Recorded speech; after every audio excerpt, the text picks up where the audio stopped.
welcome back to Abs Are Made in the Kitchen. Today I'm going to take you through meal prep for the week for tea. Alright, so once again I'm going to show you the overview of our groceries that we bought, all our healthy choices that we try to eat throughout the week. This is our grass-fed ground beef that I'm about to brown up in the pan for tea. I just season it. We try to keep our seasons pretty clean, so I use garlic powder, onion powder, and ground pepper, and then just brown it in the pan all together and make sure that it's cooked fully. But I try to keep the seasonings pretty clean so we're not eating a bunch of processed seasonings. Now, T can have the red meat because he can have a higher fat content than I can, just because he's a lot more active in his job than I am. So he gets ground beef. I have it every once in a while. And then I get the Mrs. Dash and Himalayan pink salt ready for the broccoli and cauliflower that I'm about to roast in the oven. So I just spread out the broccoli and cauliflower on the two pans, try to make sure that it's dry. It roasts better in the oven as if it's fairly dry.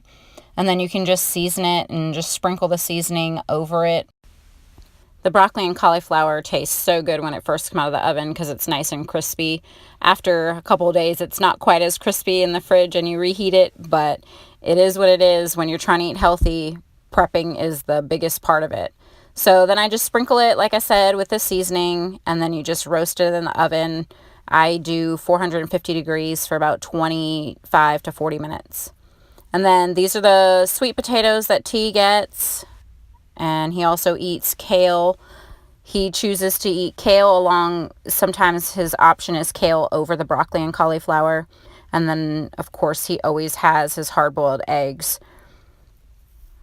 Great for snacks or meals. And this is his chicken. I did his in the oven this week and just seasoned it with some clean Mrs. Dash seasoning and some apple cider vinegar.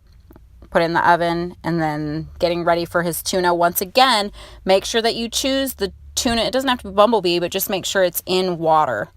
No oil, water. All right, and then this is what his meals look like. He'll have a protein, whether it be chicken, tuna, or ground beef, then his sweet potato, and then his veggies. And then this is what his day looks like. He's got breakfast, snack, lunch, snack, dinner, and then he gets another snack afterwards because he can have the extra fat. And stay tuned for part 3, where I show you how I meal prep for our kiddos.